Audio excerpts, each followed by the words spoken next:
ফোনটা বালিশের নিচে রেখে জানালার দিকে চোখ পড়ে। কাচের জানালার ওপারে ঘোলাটে লাগে চাঁদটা। জানালার পাশের আম গাছটার কয়েকটা ডালপালা পাতা ঝুঁকে আছে জানালার দিকে। চাঁদের আলোয় মায়াবী দেখাচ্ছে তাদের, যেন একটা ফ্রেম, কোনো চিত্রশিল্পীর ক্যানভাস। এক মনে তাকিয়ে আছে দোলন। মনের কোণে ক্ষীণ আশা, অভিমানে অসন্তুষ্টিতে ফোন কেটেছে দোলন। তুহিন কল ব্যাক করবে এক্ষুনি হয়তো। রাত ঘুম বড্ড শান্তির, এমন দোলাচল মনে নিয়ে ঘুম আসবে তুহিনের? দোলন কি এইটুকু আশা করতে পারে না তুহিনের কাছে? কখন চোখে ঘুম নেমেছিল জানে না দোলন।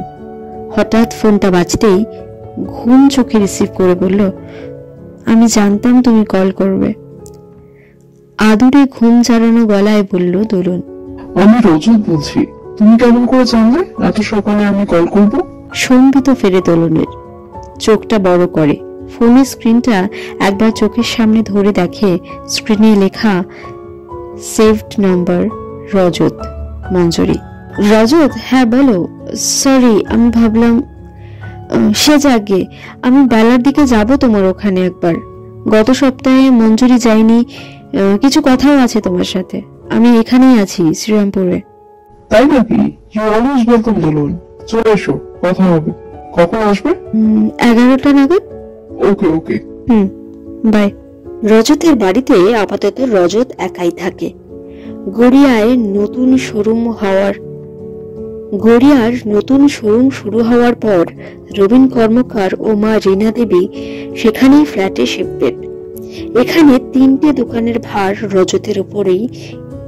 ইদানিং পিন্টুকে ম্যানেজমেন্টের কিছুটা দায়িত্ব দিয়েছে রজত। সকালটা কিছুতেই কাটতে চাইছে না রজতের। সেই 6:30টায় দোলনের সঙ্গে কথা হলো। দোলন 11টায় আসবে, 4.5 ঘন্টা পর। 9:30টার পর থেকে হঠাৎ অন্ধকার নেমে এলো আকাশে। বিষণ্ণ হয়ে গেল রজত। দোলন আসবে বলে একটি শোরুম সংক্রান্ত জরুরি মিটিং এর শিডিউল চেঞ্জ করে দিল রজত একটু আগেই। এখন বৃষ্টি শুরু হলে কি হবে? দোলন আসবে তো? বিষণ্ণ মনে ছাদে গিয়ে দাঁড়ালো রজত। পরনে কালো বারমুডা আর সাদা টি শার্ট। জিম করা সুঠাম শক্ত শরীরে মিশে গেছে সাদা রং। ঝমঝম করে বৃষ্টি নামলো তখন 10:10। কান্না পেল। ইমোশনলেস বলে বন্ধু আত্মীয় মহলে পরিচিত রজতের। এত মন উথাল পাতাল করে দোলনের জন্য সে জানে না। কেন আপাদ মস্তক অন্য কারো হয়ে যাওয়া মোটামুটি গোছের একটা বিবাহিত মেয়ের জন্য তার আজও এত আকুলতা। বুঝতে পারে না সদ্য 30 পেরোনো স্মার্ট রিচ ট্যালেন্টেড রজত। বৃষ্টিতে সম্পূর্ণ ভিজে গেছে রজত। অঝোরে বৃষ্টি হচ্ছে। কতক্ষণ দাঁড়িয়ে আছে খেয়াল নেই। হঠাৎ পেছন থেকে দোলনের কণ্ঠস্বর যেন এই শীতল আবহাওয়াতে শরীরে বিদ্যুৎ সঞ্চার করে দিল। মেইন গেট খোলা রেখেছিল রজত। সেই দরজা দিয়ে ঢুকে রজতকে দেখতে না পেয়ে খুঁজতে খুঁজতে ছাদে চলে এসেছে দোলন। এই বৃষ্টিতে সম্পূর্ণ ভিজে আছে দোলনের সর্বাঙ্গ। একটা সাদা রঙের সালোয়ার পরে আছে রজতের বহু আকাঙ্ক্ষিত রমণী। অর্ধেক চুল ক্লাচারে আটকানো, বাকিটা ভেজা ঘাড়ে ছড়িয়ে ছিটিয়ে আছে। ঠোঁটে হালকা গোলাপি লিপ টিন্ট, জলে ভেজা গোলাপের মতো সুন্দর। এত তন্ময় হয়ে তাকিয়ে থাকায় দোলনের ঘন নেত্রপল্লবের উপর ছোট ছোট বৃষ্টিকণাও চোখ এড়ালো না। একটু বিষণ্ণ লাগছে দোলনকে। Any issue Dolon, what happened? Dolon এবার অনেকটা কাছে এগিয়ে গেল রজতের। ভুল করে ফেলেছি রজত। মানে? আচ্ছা নিচে চলো, ভিজে গেছো তুমি, ফ্রেশ হয়ে কথা বলি। সিঁড়ির দিকে এগোতে চাইল, হাত ধরে পিছু টানলো দোলন। থেমে গেল রজত। এখানেই থাকি না? কতদিন বৃষ্টিতে এভাবে ভেজা হয়নি আমার। আজ বৃষ্টিটা ভালো লাগছে আমার। দোলন রজতের একটা হাত ধরেই ছিল, এবার রজতের ডান হাতটাও ধরে ফেলে নিজের আঙ্গুলের ফাঁকে ফাঁকে সাজিয়ে নিল দোলনের সিক্ত আঙ্গুলগুলি। আমারও খুব ভালো লাগছে আজকের বৃষ্টি, বৃষ্টি ভেজা তুমি। আমি তোমাকে ভালোবাসি দোলন। ভালোবেসে ফেলেছি রজত। এই মানসিক দ্বন্দ্ব আমাকে শেষ করে দেবে। আমার জীবনে তুহিন।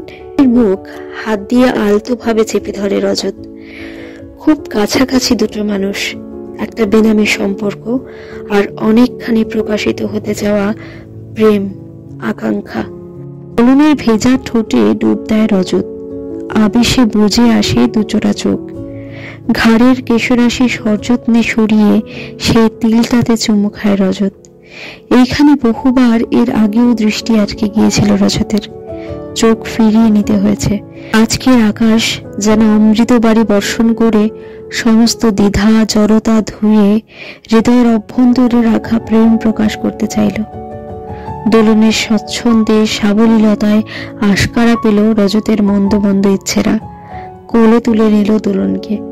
সিঁড়ি বেয়ে নিচে নিজের বিছানায় রাখলো দোলনের আবেগে আবেশে উষ্ণতায় পুড়তে থাকা শরীর। আগামী পর্বগুলির জন্য চোখ রাখুন আমাদের চ্যানেলে। লাইক অ্যান্ড সাবস্ক্রাইব করতে ভুলবেন না। দ্য সোলুইস্ট যে গল্প বলে।